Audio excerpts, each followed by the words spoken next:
So, have you ever wondered what it's like to lead the life of an automotive journalist?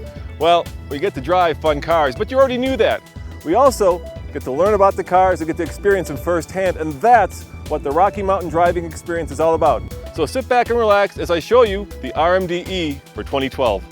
At the RMDE, we actually get to do three things. We get to take cars off-road. We also get to take cars on the racetrack, and I gotta tell you, that's a lot of fun. And on day one, we get to drive them through the gorgeous Colorado Rockies. The purpose of the Rocky Mountain Driving Experience is to give journalists like myself and the other 30 journalists from the Rocky Mountain region the ability to get into all sorts of different cars so that when we review them, we really know what we're writing about or talking about. And this year, we had some really fun cars. Audi brought not one, but two R8s. Mercedes brought an AMG, which you gotta love. And of course, Jeep brought their famous Wrangler. So on day one, we got to drive on the road and on the highway.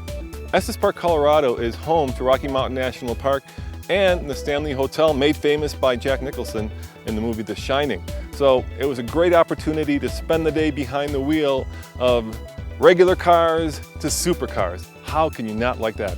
The event's been absolutely incredible. From yesterday's drive all the way up to Estes Park and some of the most amazing, high-powered, exclusive cars you could possibly imagine.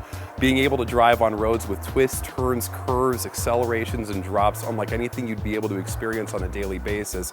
Really going from Denver to the Estes Park was one of the most exclusive, awesome things you could do in a car. There's nothing like taking a car on a racetrack to really give you a sense of how it performs. On the roads, an R8 is really no different from the Juke, which we have here, because you can't push it. You can't get a sense for what that car is capable of because it's illegal. At 55 or 60 miles an hour, that car is barely working up a sweat. So when we get to take these cars on the track, we get a chance to feel how they drive, how they handle dynamically, and let's face it, we get a chance to have a lot of fun. We just got back from High Plains Raceway. It was a lot of fun. We got 3 laps in almost every single car. There were more than 20 cars there for us to drive. Everyone got a turn in just about everything. It's a really technical course. You struggle to get around it quickly and do it in a fluid motion with skill, but it really showed the weaknesses in the cars, the strengths in the cars, and it was completely worth it. I can't wait for next year. It's great. There are two parts of the off-road section of the Rocky Mountain Driving Experience. Here, which is where we get to bash cars like the Wrangler and really put them through their paces. And we also have a rally track where cars that are off-road capable but not necessarily rock crawlers, the Juke, the RDX, the Honda CR-V, these sorts of cars, we can take them on a rally track that's loose and really get a sense for how the car does when it doesn't have complete traction and when it's not on the road. So the nice part about yesterday's drive was we got to drive 5 vehicles back to back. You can compare 2 cars next to each other.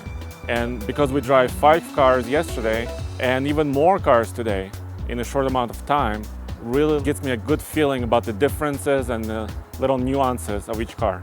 You get in a Wrangler like this on the road, and let's face it, it doesn't do it justice. This Jeep is meant to go off-road. It has 4-wheel drive, it has lockable differential. This is a Rubicon, for God's sakes. So if you're a journalist, you want to be able to put it through its paces, and that's what the RMD is all about. We get to take cars like this, and let's face it, we get to bash them, and the reps are here with us, and they actually encourage us to bash them because they know what these cars are capable of, and they want us to take them to the max.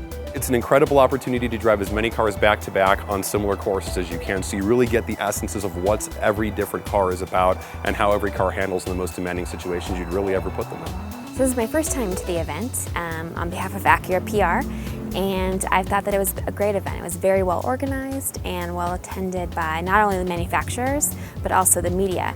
I think there was a really good balance between the two groups, and all of the manufacturers brought some great products. I think that between the 2 days, there were 3 great opportunities to showcase the vehicles.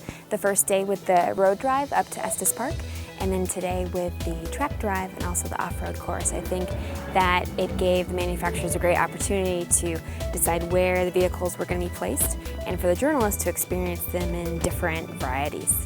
It's really fun to see everyone get behind the wheel and really see what these vehicles can do. Yesterday we got to take a beautiful drive up some winding mountain roads, and it's really interesting to see what the vehicles can do when you're on an actual road and driving through the mountains compared to what they can do on the track.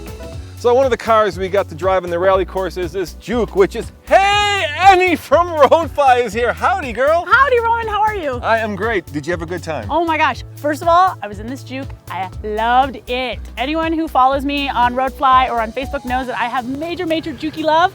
This was one of the best cars out here for this rallycross course. You know, she won't tell you, but Emmy races cars off-road. So will you give me a ride and show me what this thing can do? Hell yeah, let's go. Let's go. As always, this is Roman and Emmy Hall from Roadfly. see you next time at the Rocky Mountain Driving Experience 2013. Come on, Roman.